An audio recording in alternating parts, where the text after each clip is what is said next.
Welcome to the Birth Lounge Podcast, an empowering space for expecting and new parents to hear candid conversations with experts, support your mental health, and learn the tips and tricks that thousands of parents have used to craft their ideal birth.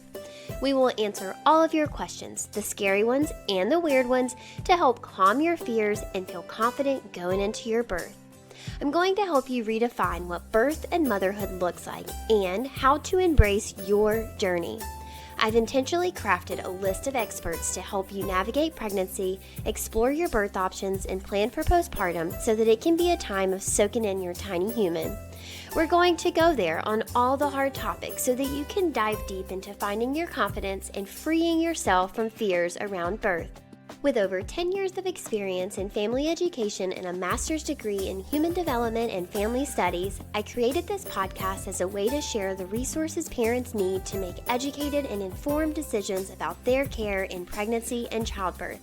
This is a birth community driven by evidence-based information and research in hopes to help you explore your options, understand your rights, and know what choices you have along the way when it comes to birth and beyond. I'm your host, HeHe. Now let's get to the good stuff. Ashley, Aisha, welcome to the show. Thank you. We're so Thanks so excited to much. be here. I'm so excited to have you. The NICU is often a place that's associated with really heavy feelings and hardship and sometimes a loss of control, just big feelings, unexpected things, right? Mhm. A lot of us find ourselves in the NICU and also find ourselves going, how in the world did we get here? What turn did we take to get here?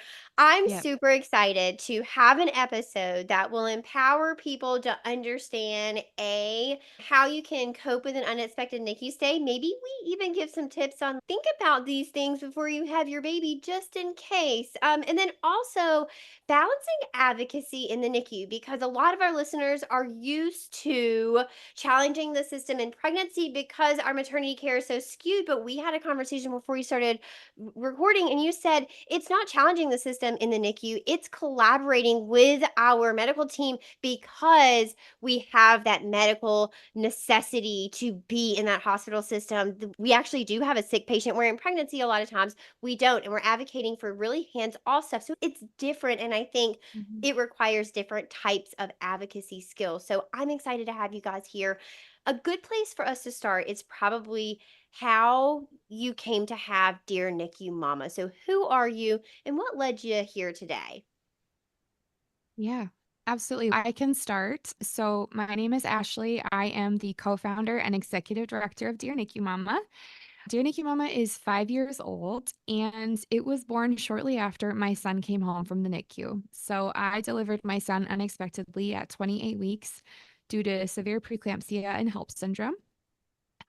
Over those 3 months, I not only experienced just the weightiness of having a baby in the NICU, but I also experienced the isolation of what it means to be a NICU parent. And very quickly on, I was desperate and looking for a community of other moms that had walked through what I had walked through or was walking through. I didn't have any close friends that had been NICU parents. And it wasn't until a mom reached out to me over Instagram for coffee that I really began to understand the power of peer support when it came to navigating a traumatic life experience, like having your baby in the NICU. And it changed everything for me. That mom that reached out to me, her name was Martha. I reached out to her after we had gotten together a couple times and I just said, "Do you want to start a nonprofit for NICU moms? I think we need something in our area." And she was like, "Sign me up." Dear NICU Mama was born. And when we first started, we had a lot of intentions for in person hospital support groups. And then this thing called the pandemic happened. And it really forced us to get creative of how we provide peer support for moms.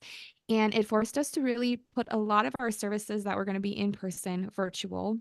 And while that was a big learning curve, it was arguably one of the best things for our organization because it allowed us to connect with this global sisterhood of moms that we now have with Dear NICU Mama, which is how I met Aisha. So, Aisha, I will let you take it from Yes, there. I was just gonna say, my name is Aisha, and I get to be one of those moms that reaps the benefits of two brave moms who decided, hey, this isn't working, this isn't fair, and we need to do something about it. And so My journey began with my son Enzo, who was born prematurely, unexpectedly at 24 weeks and passed away 7 hours later. So he was too little. His lungs just weren't strong enough. So had him, and then a year later got pregnant and had my daughter Ava also prematurely at 26 weeks. And definitely same as Ashley, was not at all aware of the NICU before I was pregnant. It was not nothing that had crossed my mind ever. And so I suddenly found myself in this world that I didn't know existed, felt completely alone, isolated, like I was drowning, and sought counseling. And it was my counselor who actually directed me to Dear NICU Mama, because they do letters of hope.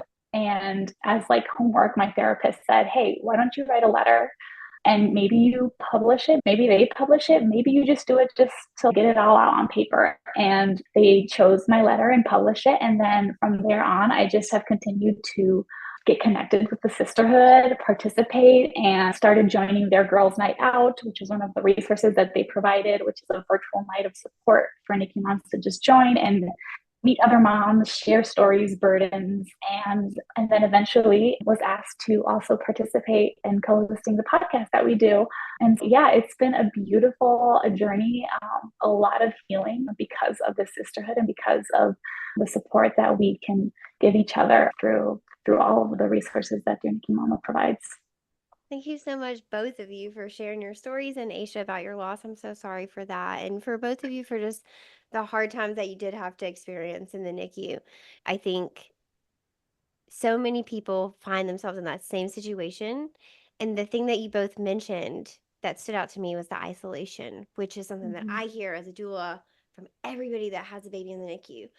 Can one of you or both of you elaborate on that? Just what helped you? What was going through your mind? How did you finally find your community? And where can people turn if they find themselves in the NICU and they're like, I don't know what to do? Yeah, I think in some ways, the unfortunate part about the NICU is that there's a level of isolation that is required of you. Not only is there this sense of emotional isolation because maybe you don't have people in your close inner circle that have navigated the NICU, and that can cause its own level of isolation, but then there's the physical element of isolation that, as a NICU parent, is required for potentially the entirety of your child's NICU stay, but definitely a portion of it. When you think about the NICU, you're thinking of the smallest, most vulnerable patients in the hospital. And so in the NICU, you're put into what we call like a medical bubble. And so we do everything that we can as parents to keep germs out, to keep anything from the outside world out, especially during seasons like cold and flu season, or we think a lot about our pandemic NICU moms who had extreme measures of isolation on top of what is typical isolation for a NICU parent. And so I think the difficult thing about it is that there is a physical requirement of isolation as a NICU mom. And you do it because you'll do anything for your baby. And you're also terrified to accidentally bring some sort of illness into the room. But I think where, speaking to my experience, this was granted prior to the pandemic. So I was able to meet face to face with someone versus moms that were in the NICU during that pandemic time. But I think for me, I wasn't ready to meet face to face with someone until my baby was a little bit more stable. So coming out of isolation was when my baby was a little bit more stable and I felt a little bit safer leaving baby's bedside. So the leaving my little isolation bubble didn't really happen until closer to him coming home. And then when we come home, I'm going to the phase 2, but again, when you come home from the NICU, oftentimes those medical needs don't end and that level of isolation doesn't end. So when you envision coming home with your baby, you envision like the village that we all talk about. It takes a village. And sometimes in order to protect your baby, it means closing off the village for a season. So that's where services like Dear NICU Mama are so essential because A mom can engage virtually. She can engage on her phone at baby's bedside. She can listen to a podcast while she's doing kangaroo care, while she's commuting to and from the NICU. She can join a girls' night out while she's pumping at 8 o'clock at night. So for us and for myself, sometimes these virtual options, like we mentioned, have been the most helpful because it didn't require me to leave my safe bubble that I had. So I rambled there, but Aisha, take over. No, and I was just going to add, like, more on the emotional side and the isolation that you feel a little more on the emotional side, because that is so true. The physical one is so true, and probably the more present when you're in the NICU, because you're trying to protect your baby. You don't want to cause any harm. But emotionally too, I think we as NICU moms often are trying to protect ourselves. We're in survival mode. Oftentimes we have lots of coping mechanisms that just build barriers because we're too afraid, because we don't know what will happen if we let those barriers down. We don't know, we might fall apart, and who's going to pick up the pieces when we have fallen apart? Oftentimes we're seen as needing to be strong for our babies, but also our partners, and life continues, and we are faced with this kind of like tension of we need to be these pillars, but we're also so fragile. And so then when we're in that tension, we often just don't know what to do. So we just close off. And then the isolation is almost like we put it there because it's our way of protecting ourselves from, just the unknown. Mm-hmm. It goes from a necessity to a trauma response. Mm-hmm. Yes. Absolutely. There's a space where it must lead into self-isolation afterwards for some people beyond what may be necessary, because that's what feels safe. Yeah. And sometimes the best and well-intentioned people will ask questions of, how are you doing once you're home? Or what was the NICU? And even that question and trying to dive back into those really significant and traumatic moments of your child's NICU stay can then resurface those emotions that we've been trying so hard to just pause for a second because we're in survival mode. And yeah, it definitely is a form of self-protection. And it is just a way we often say that it's not uncommon to not really process your experience at all when you're in the NICU because you are just in fight or flight. Oftentimes, the processing comes when you're home and your baby is safe. And that really is a critical time. And again, why Dear NICU Mama was founded is because that is such a tender time when peer support is so essential. And we also honor how difficult it is to step out of that bubble, how brave it is to step out of that bubble. Anytime a NICU mom attends our peer support groups, we're always affirming the moms in here, like, it took a lot of courage to be here. It took a lot of courage to leave that bubble and come to this tonight, because it takes a lot of courage to open that part of yourself up again and receive that support and even engage with other people's stories. And when that happens, the powerful thing is that it's like a ripple effect, right? Once one story is shared, it opens up the door for a mom to feel courage and share her story, which then will open another door for another mom. And each time a story in a journey is shared, it's almost, it brings out courage within, because you realize, wait a second, I'm not alone. And you see yourself in each story. And it's just the most beautiful thing. I think one of my favorite things about Dear NICU Mama is just seeing the beautiful mosaic of journeys that are all connected, and how it just brings out the most remarkable women and empowers them to feel that their story, even though very traumatic and stained with a lot of hurt and pain, and is also beautiful and worthy of being told. Mm-hmm. And it normalizes that you're not alone in this. And going back to that isolation piece of it, that can extend into, and your kids are grown and you still, I sometimes, you guys, I swear, I must have a face that just screams like, share your birth story with me. I will have a 50 or 60-year-old woman sit down next to me on a bus in Disney World and be like, I had 3 babies 50 years ago. I want to tell you about them. And I'm like, how did you find me? It just feels like people just are attracted and tell their birth stories. Yeah. So I think there's so much power in sharing. We're talking about that peer support. It's having people hear you, validate Mhm. you, and also understand a little bit about what you're going through. Nobody will understand Mhm. 100%. It's your Yep, story. yep, Everyone will have their own story, but yep, yep. being validated and like, this was hard. And it's Mhm, okay if you don't have it all figured out. We're getting there. We'll do it together. Oh, I'm mhm. getting emotional talking about this. I just feel so deeply for the people who do walk away feeling that traumatized, because that is so hard. Aisha, I have a personal question I want to ask you, and if you don't feel comfortable, please don't answer, but there must be some sort of overlap between the isolation that comes with being a lost mom and being a NICU mom, because people, I know they want to help and they want to be helpful. You had mentioned people say the wrong things and like things that are triggering. We want to help, but we don't know. What's that like?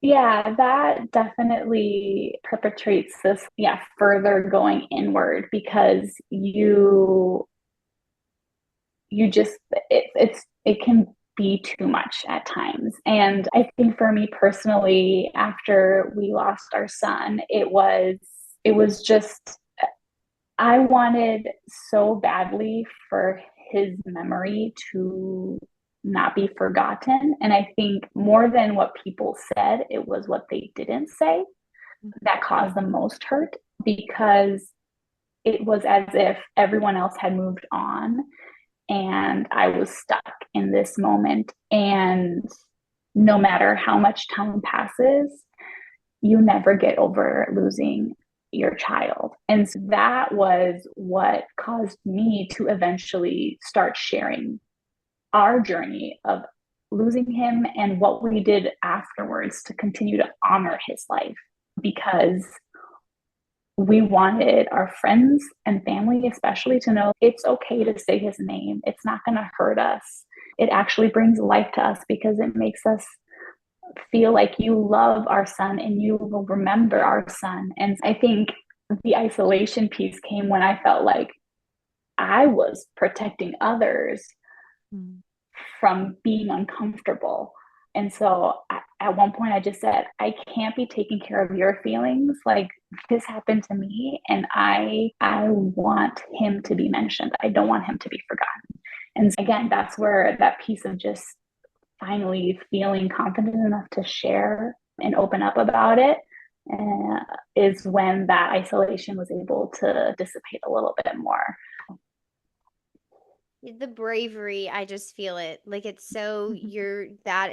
that's inspiring, right? You're talking about share your story. These are the stories that people need to hear to know like you're not alone. Okay, now we've talked about a couple of times like people don't know what to say. It's what they didn't say. What can people say as a NICU mom, as a lost Mhm. mom? What do you want to hear? What are the things that are going to breathe that life into you?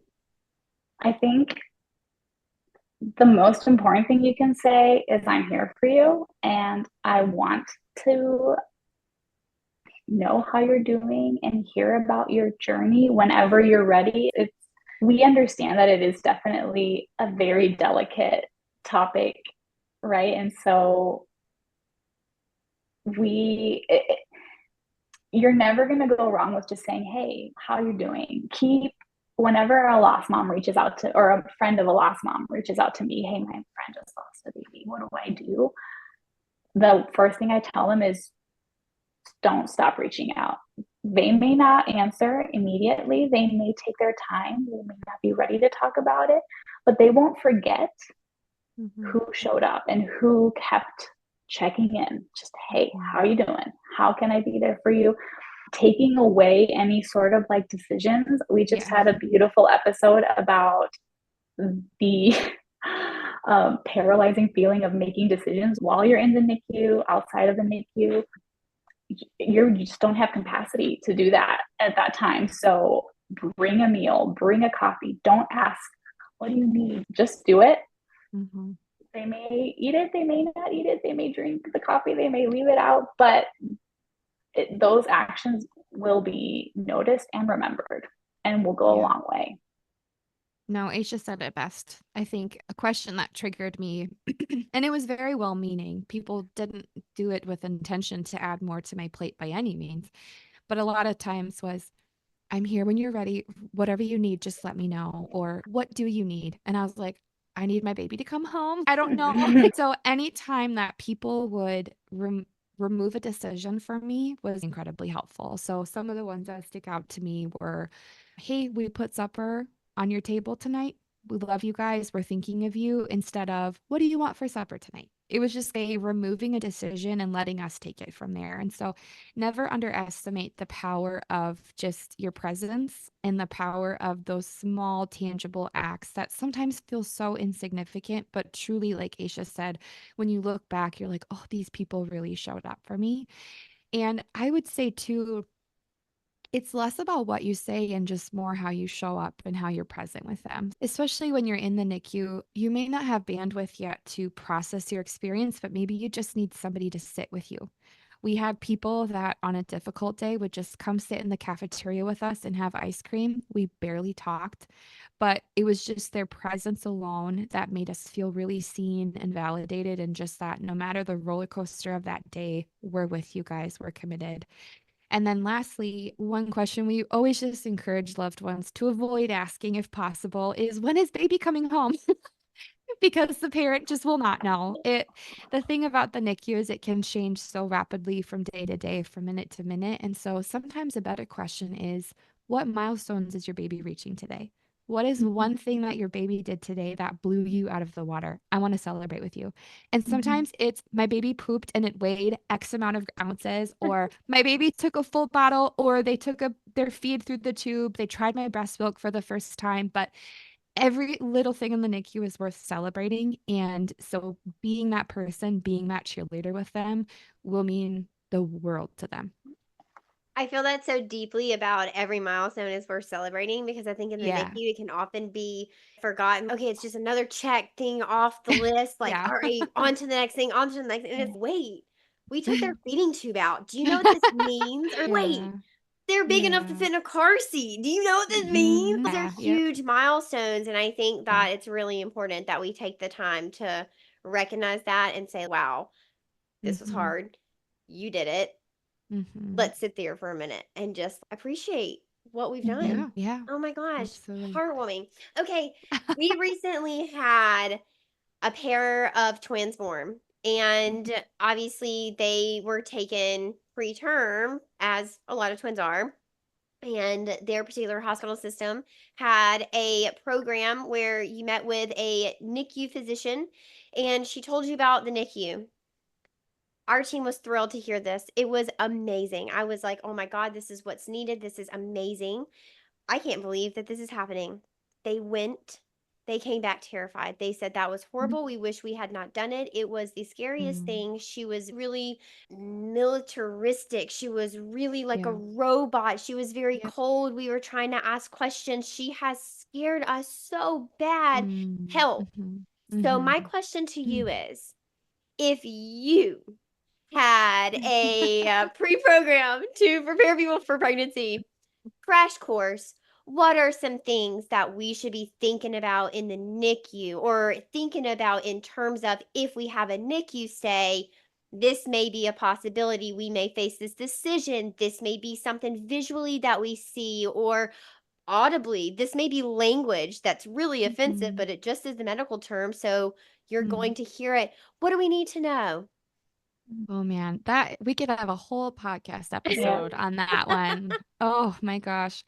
Isha, I'm really excited to hear what you have to say about this, just Yeah. given your beautiful experiences. But I guess I want to first preface this with, and I know your listeners will know this, but I just say it as just this little token of like a hug from afar. But you can know everything about the NICU. In the moment that you walk in there, all knowledge goes out, because there's nothing that prepares you to see your baby fight to live.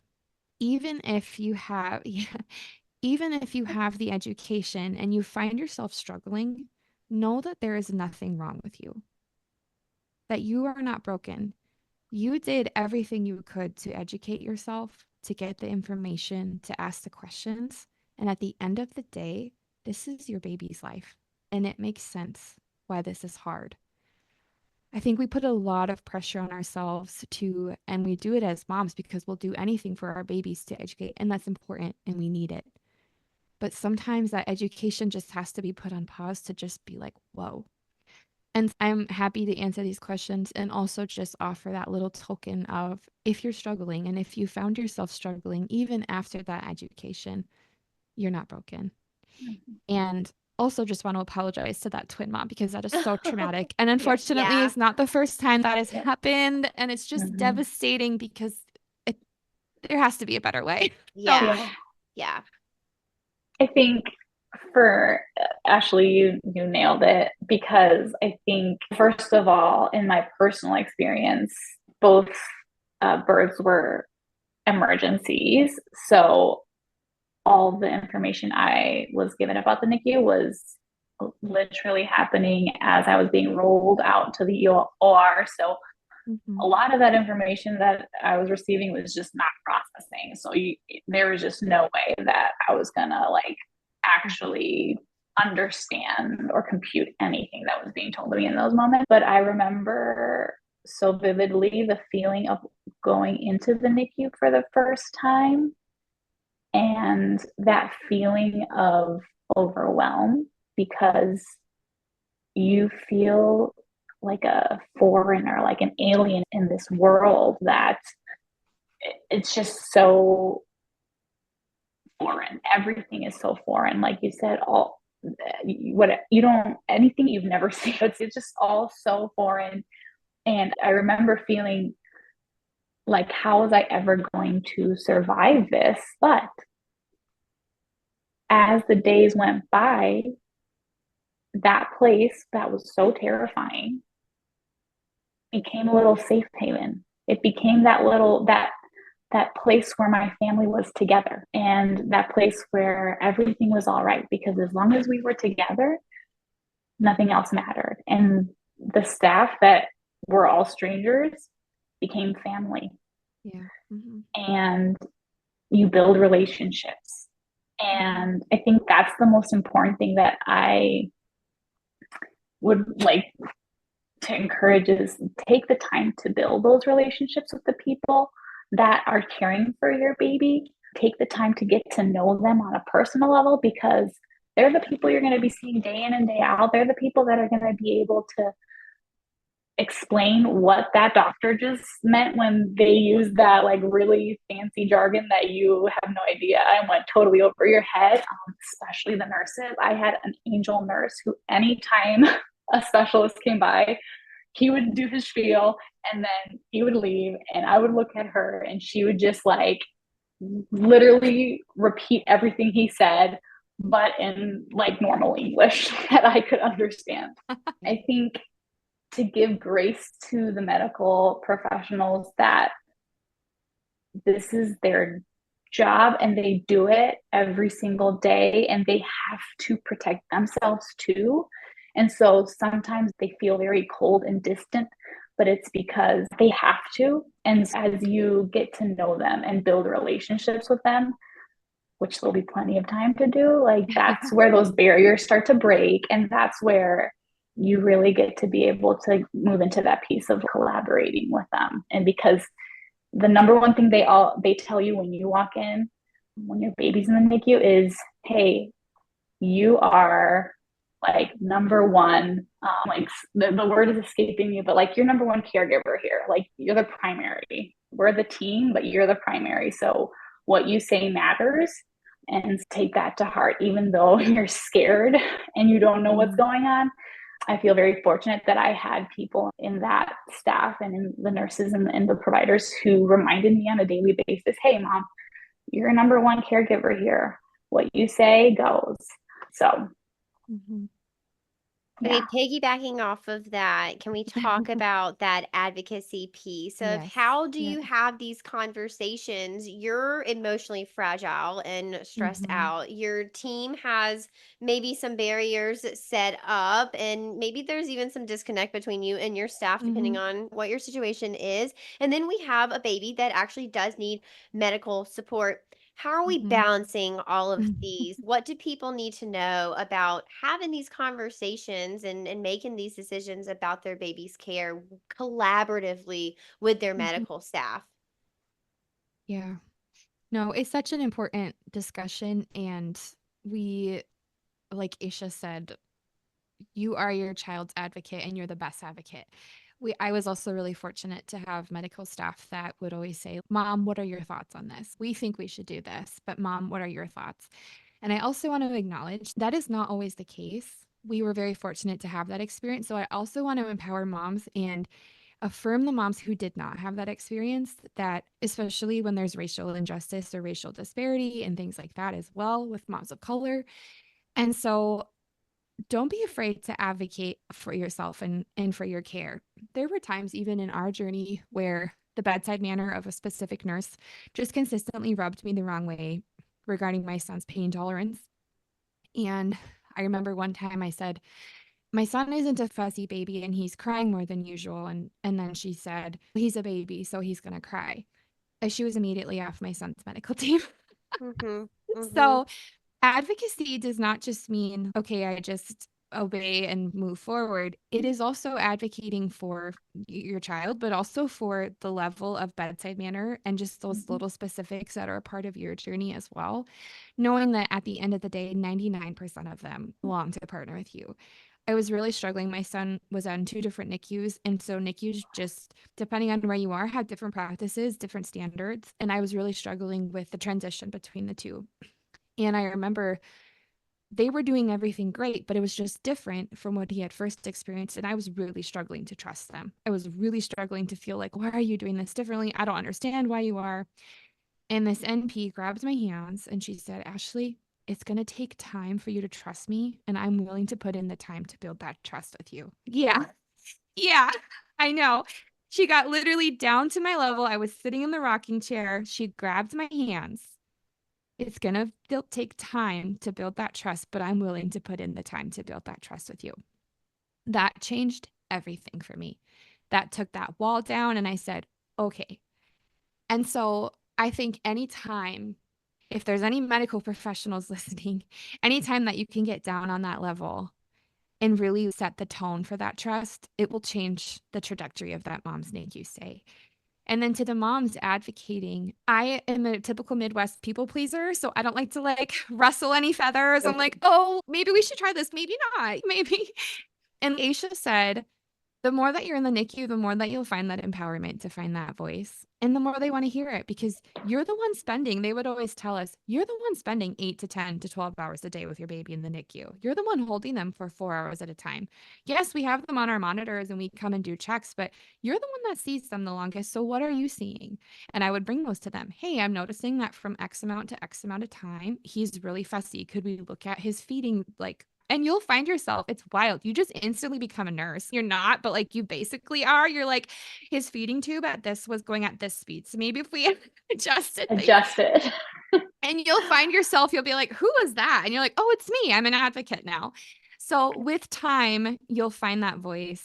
And then two, I leaned on the friend that I got coffee with. I said, asking other NICU sisters, hey, how did you advocate for that? What language can I use? And two, in like really significant situations, your medical team is there for your baby and for you. Don't be afraid to call a meeting. Hey, I have a question. I want to meet about this. That's their job. And it sometimes feels really uncomfortable because you don't want to make anybody mad. But again, you are your baby's best advocate. If something feels off, say something. They are there to serve your baby and to ultimately serve you. That's my thoughts. Sorry. Yeah. Got a No, little bit of a soapbox I there. love No, that. Aisha, do you have things to add it's to so that? true. No, I would only add because for me it was harder to find that voice because as well just felt very our daughter was in the NICU during the pandemic, so there was a lot of restrictions and we only spent 2 hours a day with her because we couldn't be there for longer. And so I felt like my time in the NICU was limited. And so I wanted to spend that time just with her and not necessarily having to deal with what's going on, what's changing, what are you doing? I just had to relinquish control and just say, I'm just going to trust because I just want to be cuddling my baby right now. But finding the people that you do feel comfortable with talking maybe you don't feel comfortable talking to the neonatologist or the head nurse. Maybe it's just that one nurse that is always on your side. You just tell her, like, hey, I'm going to tell you what I feel. Could you please pass that on? Could you be my advocate? Can you help me?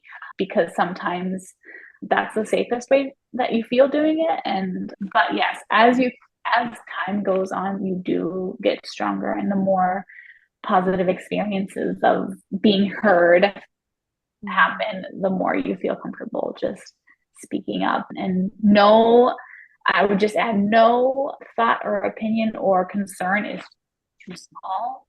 Anything goes, and they should listen. That should be how it always goes. Yeah. I'm over here crying because this doctor like took the time to be so kind. And I'm like, wow, Right. that's so magical, but also that should actually be the That should be the standard. That should be standard. what we Yes. get all the time. Yes. But it really is so magical. I think it brought me to tears because I could feel the safety that brought. It like brought you so much safety, and you just knew that you had somebody on your side. Actually, you had mentioned taking a nurse off of your son's care team. We're really big about actually having those collaborative conversations, and I'm really big on providing scripts. Can you tell us, who do we need to contact? Did you write an email? What kind of words did you use? How did you actually advocate for that? Did you do it in that moment? Was it something you went home after the shift and did? What did that process look like? Yeah. Honestly, every hospital will be different. I believe in our situation, at our hospital specifically, you had primary care doctors or nurses that were like consistently on your child's team. And then you had other nurses that would float if one was gone and that kind of thing. And this particular nurse was a float nurse. And so I was able to go to our primary team and just say, hey, if possible, I think they're a really qualified medical professional, but I'm just feeling that there's a personality clash. And just so that I continue to feel comfortable, would it be possible to have them removed from my son's team? And there was never any like dramatic moment or like I didn't have to confront this nurse. And I think there's a way to do it respectfully where I would run into her in the hallways and I would still be kind and cordial. And two, I think any well-trained, ethically trauma-informed trained medical provider will know that sometimes there's just a genuine clash of personality, a genuine clash of preference of bedside manner. And she never held it over me, and I never held it over her. It was just simply, hey, I need this with my son's care team. I respect you as a provider, but I don't think we're the best fit. And it was as simple as that. But I would assume every hospital is a little different, but I just went to the top of our son's care team and did it that way. And so I had an instance where we had a nurse who spoke to me pretty harshly, and I felt the situation was it was very beginning of Ava's journey. I had my hand in the isolette and I started rubbing her to caress her, and the nurse came in and said, "Stop doing that. That's too intense for her." And I like immediately jerked my hand out, was completely embarrassed and sad and hurt that, oh my gosh, like I was causing my daughter pain right now. Yeah. And so I was taken aback, went to the bathroom, bawled my eyes out, came back. They have child life specialists in the NICU too. And I reached out to mine and said, hey, this just happened. I really don't feel comfortable with her. She made me feel so bad. I don't want her to be like, I don't want her to take care anymore of my daughter. And how their process was, they let her know, hey, you need to be careful. How you handled the situation was not okay. And she actually came the next day and apologized and explained to me that she was so sorry that sometimes she just gets so wrapped up in her job that she gets out of touch and forgets that she's dealing with humans with emotions, and that she recognizes how hurtful that was. And she went on to becoming one of my daughter's primary care.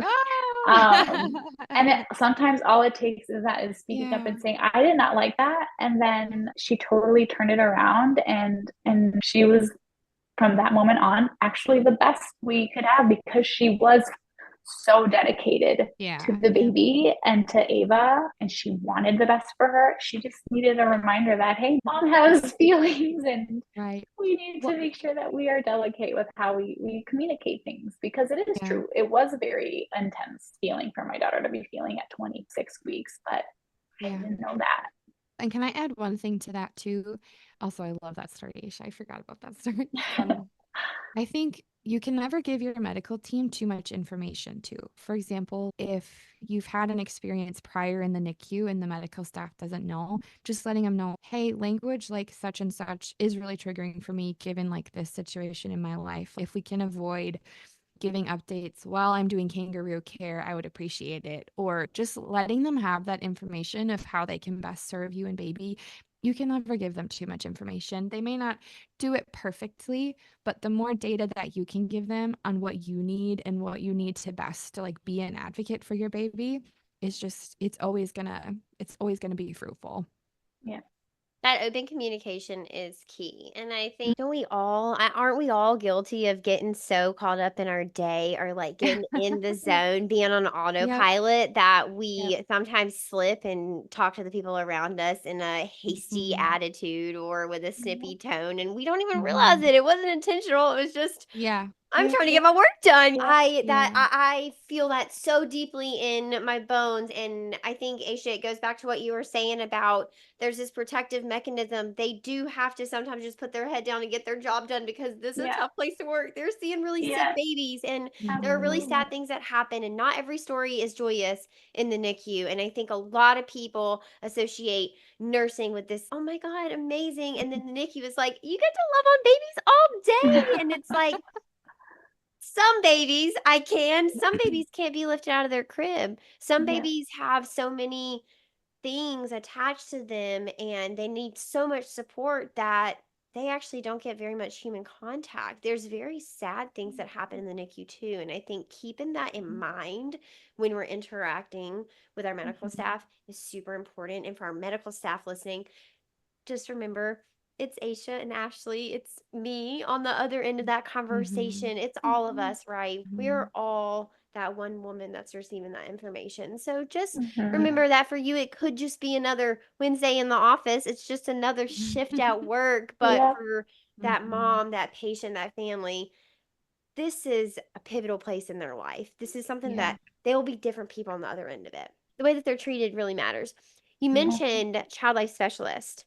I Mhm. want to know about other resources that you can call upon when you're in the NICU. Something that comes to my mind is mental health counseling. If you're not hooked up with a therapist, get with one. No better time than to start when you're in the Mhm. NICU. There is so much for you to talk about, so much for you to process. And one of you had said Mhm. earlier that it's not human to process in the moment. You're in Mhm. survival mode. You're going to Yep. process that later. Go ahead and get a jump start. Have somebody there that can support you while you're in the NICU. And then when you're Mhm. ready to process that, they already know your backstory. They've been with you and you had that support. Mhm. Child life specialists, they can help you make your decisions, help you have these conversations. They're patient advocates, but trained specifically in like pediatric clinical care, right? Mhm. And like Yeah. Yep. families, and helping families Yeah. navigate the system. They know that pediatric model of care, which is very different than the rest of the hospital. What Mhm. else is available that people need to know about in terms of, you can call on this resource and this is available and this might be helpful? Yeah. So you mentioned a really key one with the mental health. I would say an important keyword to that would be maternal mental health, and finding somebody who specializes in maternal, postpartum, perinatal. There are some just incredible trainings now through organizations like Postpartum Support International, who train people specifically in NICU trauma and PTSD post birth. And so we've come a long way. We still have a ways to go with how we're helping moms postpartum and in these significant instances, but finding that person, I would say somebody that I also leaned on heavily was the lactation team. And I'm sure you talk about that all the time in your work. Is oftentimes in the NICU, you're unable to breastfeed immediately. So it's a lot of pumping around the clock. And so really leaning on your lactation team to really receive that support while you're in the hospital and then afterwards too. And so for me, they were a lifeline and were super helpful as I navigated the different flange sizes and my milk supply. I had mastitis 4 times. So I relied on them heavily. So really accessing that team was super, super helpful. I had mastitis once and I got a fever and it was COVID. So then I Oh, couldn't go see Ava because they thought I no. had COVID and I had to prove that it was mastitis and I had to be free. But yeah, that's another story. Another service that I recall that I actually had no idea was a thing was music therapy for the little babies. And it was absolutely beautiful because another thing that happens while you're in the NICU is that it is very hard to bond with your baby because nothing that has happened up until that moment is natural. Mhm. And when you think of bonding with your baby, you're thinking of that golden hour, those first seconds with your baby on your chest. And for many NICU moms, that experience doesn't happen. You don't meet your baby until hours, sometimes days later. Yeah. And so bonding can be very challenging because you're afraid. What if something bad happens? You don't want to get too attached. Whatever the reason, Yeah. it's incredibly difficult. And for me, the music therapy was a time where I did something so simple like sing to my baby. And it felt like this is normal. This is what I always dreamed of, rocking my baby, singing lullabies to her. And that is when I think a lot of my bonding happened. And to this day, the music therapist that I worked with, we wrote a song together, a lullaby for Ava. And to this day, I will sing that lullaby to her every night, and she will ask for it every night to go to sleep. And so that was another resource that I truly had no idea existed and so grateful for. Mhm.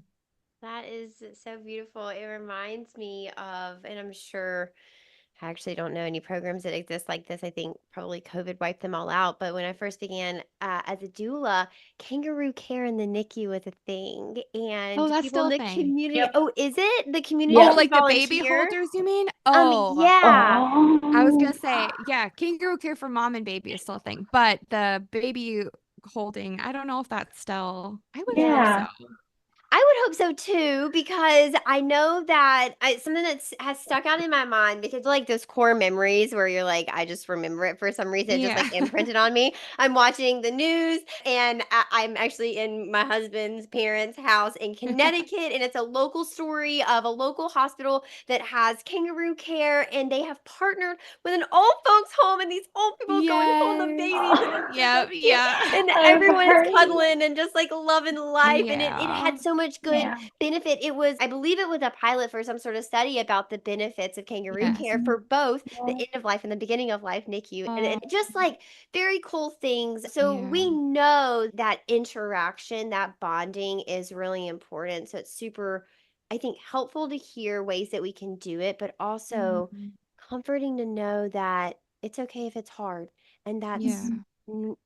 normal, that's Yeah. common, that's It a Mhm. lot makes of sense. people's story. Yeah. It Mhm. makes sense. Mhm. Yeah, Mhm. Mhm. exactly. Okay, you both lit up when I said kangaroo care. Tell us a little Yeah. bit about that and what you should ask your provider about kangaroo care if your hospital isn't bringing it to you and offering it.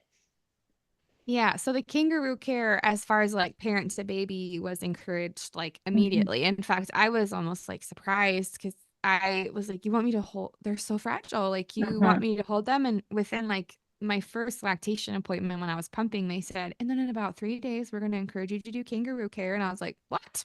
Like that's so soon, but I want Mhm. to, but are you sure I can do this? So we would do kangaroo care with him 8 to 10 hours in a day. But I don't know if they still do the programs as commonly as they did in 2019. But Yeah. I do remember seeing like older women that would just be rocking babies in the room. Mhm. And I remember I've talked with moms and it at first it was like, oh, I want to be the one holding my baby. But if you had to go back to work or if you had kids at home and you couldn't be at the NICU for 8 hours a day, especially during those daytime hours, what a gift. And at the end of Yeah. it, they were like, I'm so grateful that someone was able to hold my baby Yeah. while I went home to spend a couple hours with my other kids. And so it's such a beautiful resource. Yeah. Yeah. Absolutely.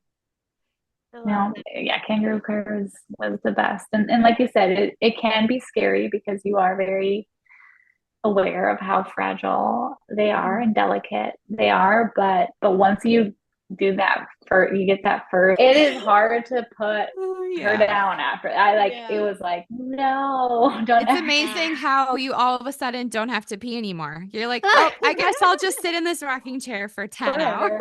Forever. Bladder control is back. Yep.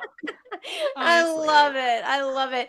Okay, you guys mentioned letters of hope earlier, and that was your invisible string of meeting. Tell us about that. Is that still something that you do? And is this Mhm. something that people, our listeners, can get involved in? Yeah, Okay. absolutely. Dear NICU Mama's founding program was what we call our letters program, which is essentially when a veteran NICU mom writes a letter to a mom currently in the NICU. So these letters are published weekly. So we receive submissions and then our editorial team selects them and publishes them. But I remember when I was driving home from the NICU one day with my husband and I said, what if we had moms write letters over to blah, blah, blah, blah, and we just went on. And it's been really fun to see how it evolves. So right now we have, if you go to dearnicumama.com/write a letter, you'll find a link where every month we have a different prompt and a mom can submit a letter. Sometimes if they're not chosen, we'll keep them in mind for future months. But what we have found is that even if the letter isn't selected, a common thread we receive in the submission is, I didn't realize how incredibly healing this practice would have been for me. I'm so grateful to even have the opportunity to submit it. And I think there is such a full circle moment when you're able to almost envision yourself back again in that rocking chair at baby's bedside. What did I need to know? And the thing that blows me away is we've been publishing these letters. We have over 200 published letters now over the past 5 years. The thing that blows me away is every letter is so different because every mom's journey is so different. We'll even reuse prompts, and the ways that mom will respond to these prompts is so remarkable because every mom has such a specific, unique, and beautiful journey and experience. And it's just so fun to see the submissions come in, and I'm always just in awe of the letters that come out. Nice. Yeah. Okay, great. We'll put that link in the show notes for you guys Yeah. too, if that's something that you're interested in. I can just feel that common thread of healing and community and sharing your story and being part of a community that I think you never would have volunteered to be part of, but now that you're in it, Mhm. maybe you would never have chosen something different, which feels so Yeah. weird. I think it really changes you as a human. You guys, this Mhm. has been such a good conversation. Is there anything that Yeah. we've left unsaid or anything that our listeners need to know or that you wanted to talk about or I should have asked and didn't? No, I think you did a great job Yeah. facilitating the Mhm. conversation. And I think the one thing I would love to just leave moms with is that healing is lifelong with NICU healing. And we talk about it all the time because it's so true. I will connect with moms that have had NICU babies 20 plus years ago. And when they talk about their experience, they still get extremely emotional. And I think it's just to really symbolize the significance of what you've gone through. No matter if you were in the NICU for 2 days or 200 days, it was a journey that you would have never picked or imagined for yourself. And this sisterhood, we honor you. If you're listening and you are a NICU mom, we honor you today. Like what Mhm. you've gone through is incredibly significant. And this sisterhood exists to support you and to just remind you that you are not alone on this healing journey and that we're just incredibly proud of you. So thank you for giving us the opportunity to be on here and to have this discussion. It's been really Yes. lovely. Yes. Absolutely. And if you do want to hear more stories of NICU moms and healthcare professionals and mental health, like maternal mental health professionals, we do have a podcast too that we release episodes weekly, and you can find that at the Dear NICU Mama podcast. And yeah, for me, it has been such an honor to just continue to learn and heal alongside all the amazing moms that just get connected to the sisterhood. And it truly is a sisterhood, and it feels that way I can feel it. I literally can feel it. And I'm not a mom myself, and I've never had a NICU baby, but I can feel that warmth of that community and that hug that you're sending out. If people wanted to get a hold of your newsletter or the moms group that you hold or any of the things that you had mentioned, they can find that on dearnicumama.com. Is that right? Yes. Yep. There's links to everything on there. Yep. Nice. Perfect, you guys. Where can people find you on social media?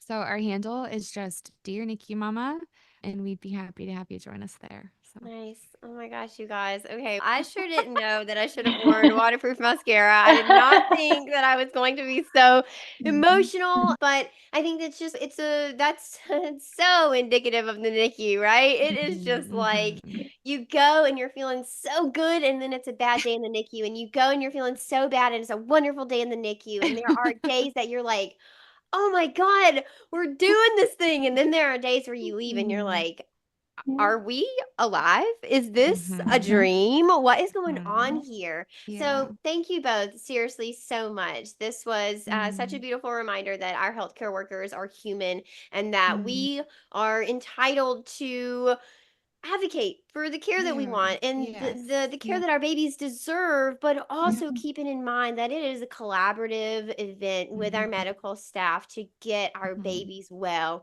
and to the place that they can come home and be with us and live with us. All right, Yeah. you guys, thank you so much. I will see you Thank guys you. in the next episode. Be sure to follow Dear NICU Mama on social media, and you can find me at Tranquility by HeHe or at the.birth.lounge. Until next time, head to your app store and download the Birth Lounge app for evidence-based childbirth education and data-driven postpartum support delivered straight to your phone. Bye! Thank you so much for tuning in today. I truly do value this community and I love hanging out with you. You deserve to have a birth that you love with a provider that values your autonomy and respects informed consent. It's an honor to be your go-to gal when it comes to preparing for your baby. If you found today's episode helpful, share it with a friend. Share it with someone who could use evidence-based information to help them have an informed and confident birth. I'd love to hear what you have to say and read your sweet words. By leaving us a review, you are helping other expectant mamas and their families find the podcast so that we can reduce birth trauma and improve maternity care in the U.S. one birth at a time. If you're interested in joining the Birth Lounge, go to thebirthlounge.com. If you want to connect with me on socials, you can find me at Tranquility by HeHe on all platforms. Until next time, stay educated, stay supported, stay confident. Bye!